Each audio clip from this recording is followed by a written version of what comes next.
그런 내용도 맞아요. 성경에 있으니까. 그러나 자세히 보면 함정들이 있고 보이지 않는 것들이 있어요. 그래서 제가 어머니 장례 치르고 오면서 딱 떠오른 게 인사이트 하나가 뭐냐, 복음과 구원, 믿음, 이것은 이 세상에서, 말씀 속에서도 마찬가지고 이 세상에서도 숨은 그림 찾기와 같다. 누구는 보여요. 그게 하나님의 마음이 보여요. 누구는 또 구원이 보여요. 믿음이 보여요.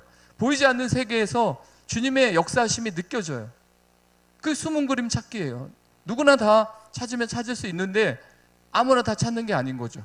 여러분 인생 가운데 그 숨은 그림 찾기를 못하는 분들이 있어요. 여전히 주님의 그 마음을 못 찾고 있어요.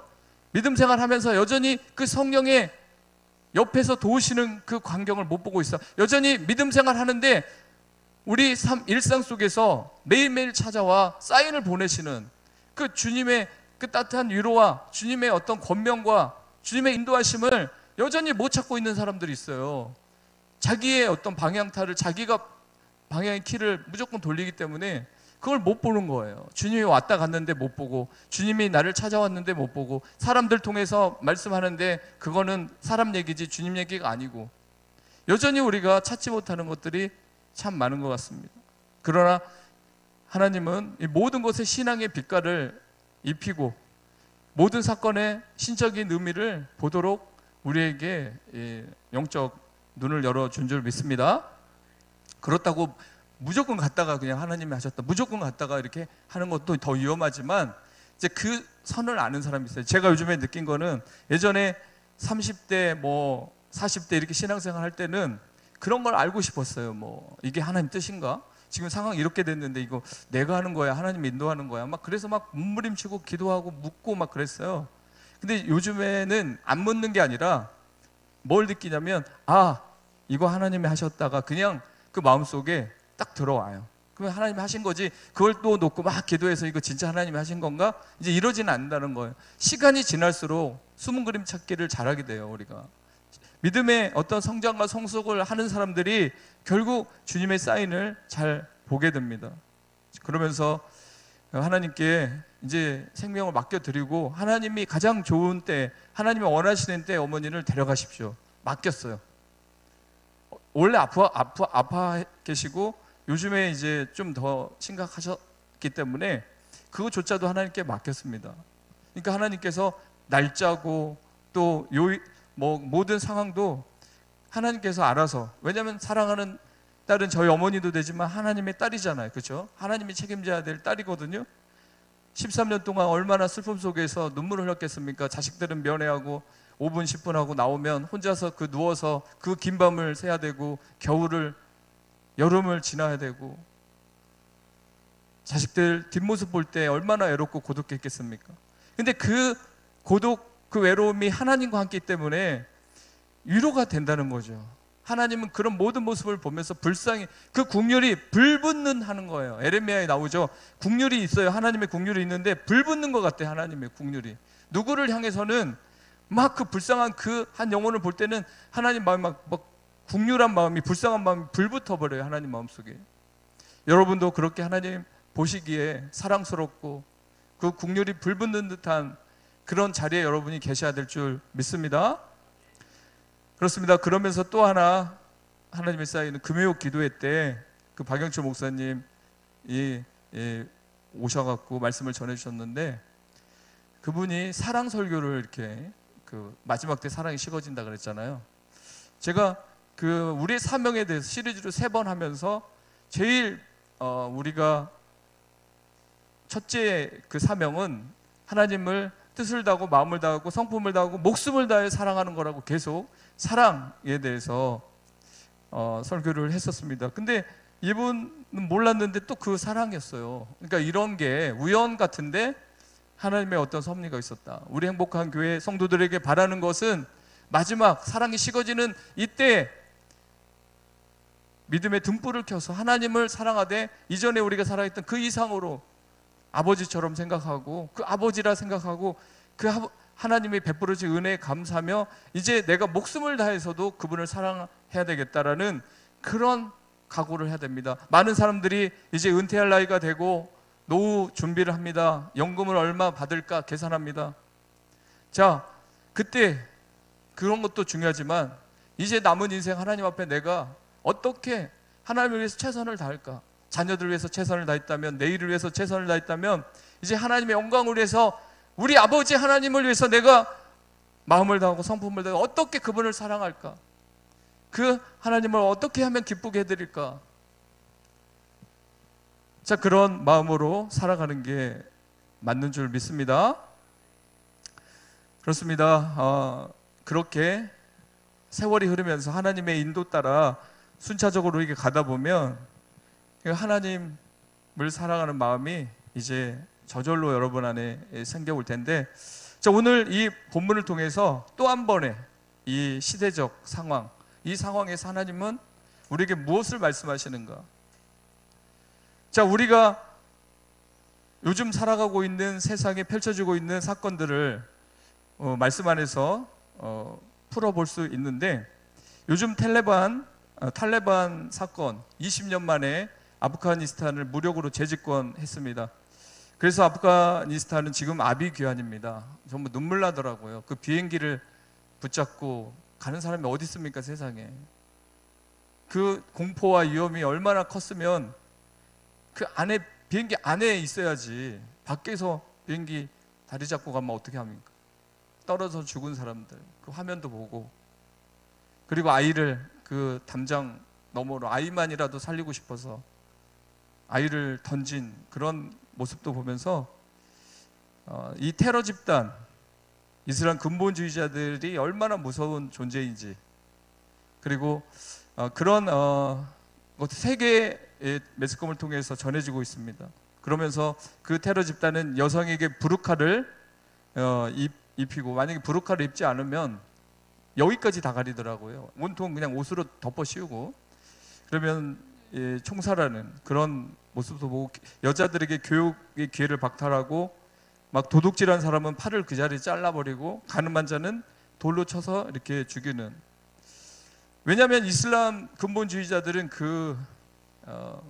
이슬람 코란이잖아요. 코란, 그걸 그대로 지키는 거예요. 우리가 요즘에 율법, 우리가 구약의 율법이 있다면 그 율법을 그대로 지키려고 하는 사람이 안식일교들이 있잖아요. 그런 것처럼 이 근본주의자들은 바로 그렇게 그대로 지키려고 하는데, 그 코란이 제대로 됐냐 이거죠. 성경은, 하나님 말씀은 고아와 과부도 사랑하고 연약한 자를 이렇게 품는데, 그 코란에는 남편이 내 여자를 데리고 살 수도 있어요. 그러니까 이게 완전히 마귀를 통해서 만들어진 경전이잖아요. 그렇죠? 경전도 아니죠.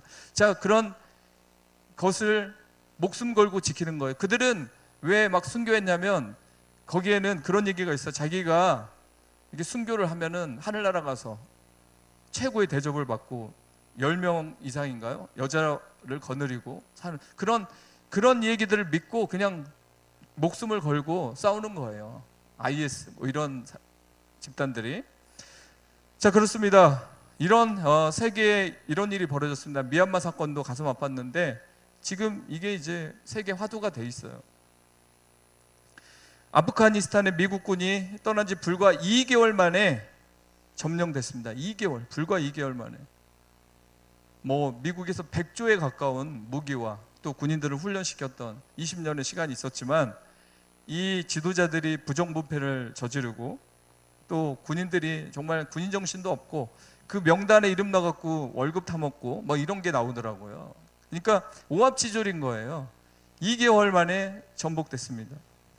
저는 이제 이런 사건들을 통해서 우리 이 신앙인들이 한번 깊이 생각해야 될 것은, 불과 2개월이다. 여러분들이 기도 생활, 말씀 생활, 신앙 생활, 예배 생활, 뭐 시험 들었다고 이렇게 뒤로 물러나게 되면 그 짧은 시간에도 영적인 싸움이 있듯이, 우리가 이 물리적인 어떤 세계 전쟁이 있듯이 영적으로도 우리가 치열하게 싸웁니다. 여러분 알다시피 에베소 6장 12절에 우리의 싸움은 인간을 적대자로 상대하는 것이 아니라 통치자들과 권세자들과 이 어두운 세계의 지배자들과 하늘에 있는 악한 영들을 상대로 하는 것이라고 바울이 말했고, 고린도후서 10장 4절에 우리의 싸우는 무기는 육신에 속한 것이 아니요 오직 어떤 견고한 진도 무너뜨리는 하나님의 능력이라 라고 말했습니다. 그렇습니다. 문화의 싸움, 가치관의 싸움, 세계관의 싸움이 벌어지고 있습니다. 영적으로도 지금 우리가 치열한 전쟁을 하고 있기 때문에 이 모습을 우리가 교훈으로 삼을 수밖에 없습니다. 분명히 성경에도 치열한 영적 전쟁이 벌어지고 있다고 하죠. 자, 그런 시대에 세계에서도 이런 참혹한 전쟁이 벌어지고 있는데, 만약에 20년 동안 아프가니스탄 그 정부가 자생과 자립과 자강 이런 힘을 길렀다면, 미국이 철수했음에도 그들은 충분히 탈레반에게 그렇게 2개월 만에 전복당하지는 않았을 것입니다. 그러면서 또 하나 제가 느낀 교훈은, 자, 미국이 즉 힘 있는 자로 있을 때 아프가니스탄은 안전했다는 거죠. 마찬가지로 주님이 우리와 함께 하실 때, 여러분의 가정에 함께 하실 때, 여러분의 삶에 함께 하실 때 우리는 안전하다는 사실입니다. 믿으십니까? 요한복음 15장 5절, 나는 포도나무요 너희는 가지라. 그가 내 안에 내가 그 안에 가면 사람이 열매를 많이 맺나니 나를 떠나서는 너희가 아무것도 할 수 없습니다. 그렇습니다, 여러분. 주님을 떠나서 우리는 아무것도 할 수 없어요. 만약에 주님을 떠나서 여러분이 일이 잘 된다, 그러면 여러분 세상 충만한 겁니다. 주님 안 믿어도 잘 되는 사람 많아요. 수십조를 가지고 있는 재산가도 많습니다. 건강한 사람 많습니다. 그러나 여기서 말하는 주님을 떠나서 아무것도 할 수 없다는 것은, 이제 주님을 떠나면 영생도 없어요. 주님을 떠나면 우리의 진정한 평안도 없어요. 우리의 소망도 없어요. 주님을 떠나면 인간이 돼버립니다. 타락한 인간, 그리고 세상에 충만한 인간, 세상 것에 점령돼버린, 사탄에게 점령돼버린, 사탄의 관계와 올무의 속수무책 당하고 마는 그런 인생이 된다는 거죠.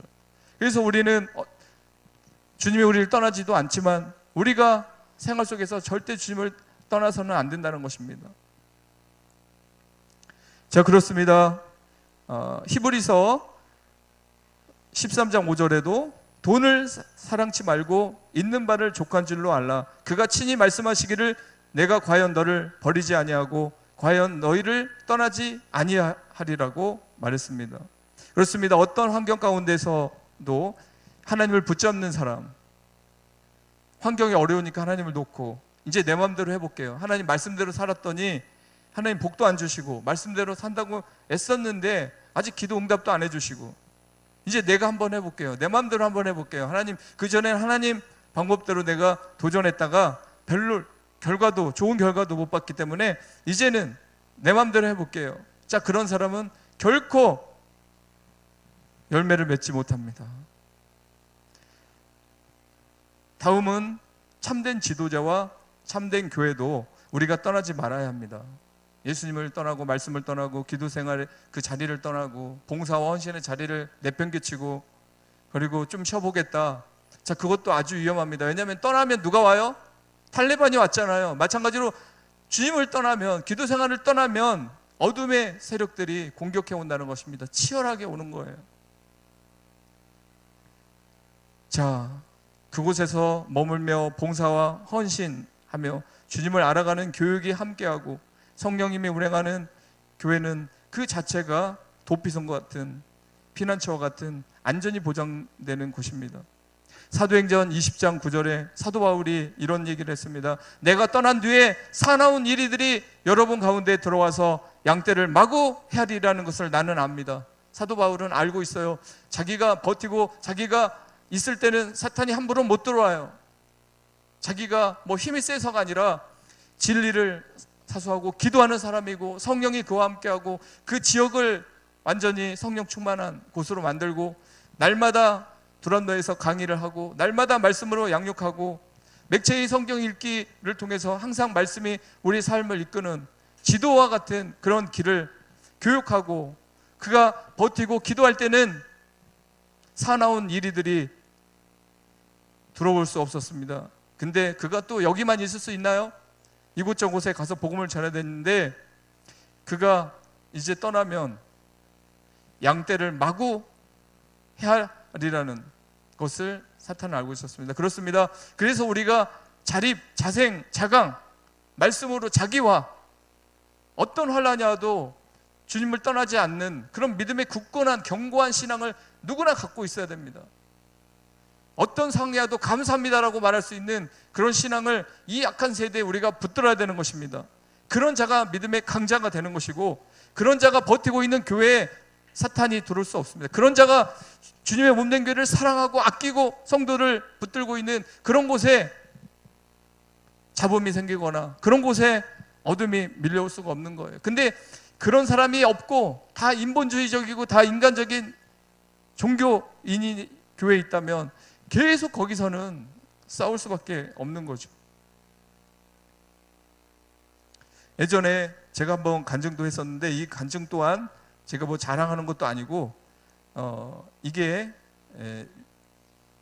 있다는 거예요. 이런 사실이 있다는 거죠. 제가 예전에 있었던 교회에서 이제 제가 필리핀으로 단기 선교를 가기 위해서 준비하는 과정 속에서 이제 떠나게 됐습니다. 근데 거기는 고신측이지만 기도를 진짜 뜨겁게 해요. 고신측인데도 철야하면 12시까지 막 기도했었어요. 그럼 제가 12시 넘어서 문 닫고 또 교회에서 자고 새벽에 또 새벽 기도하고 그랬었는데, 이제 제가 뭐 싸워서 나온 게 아니고 제가 가야 될 길이 있으니까 이제 그 선교의 길을 가보고 싶어서 1년 작정하고 사임하고 나오는데, 그 다음 주일이었나 봐요. 다음 주일 금요일 기도를 했는데, 지금은 사모님 되신 분이에요. 뭐 수영로 교회에서 부교육자로 이제 있는 목사님 사모님이신데, 그 사모님이 기도를 좀 했었어요. 저랑 좀 잘 맞았었고, 근데 청년이었는데 영적으로 이제 깨어 있었어요. 어려서 시골에서부터 기도를 많이 하고 올라와서 도시 생활하면서 그 교회에서 오랫동안 있었던 자매인데, 아니 기도를 하고 있는데 갑자기 그 어두운 교회에 이제 시커먼 어떤 물체가 자기 환상으로 보였다는 걸 보이면서 그 물체가 말을 하더래요. 그래갖고 자기 귀에 너무 크게 들려서 그걸 잊지 못해가지고 저한테 전화가 왔어요. 바로 그걸 듣고 너무 무서워서 전화 왔는데, 그때 그 자매에게 들렸던 사탄의 소리는, 자 이제 이놈이 떠났다, 내가 이 교회를 박살낼 것이다, 이제 그 얘기를 했다는 거예요. 근데 저는 사실 제가 거기서 한 게 없어요.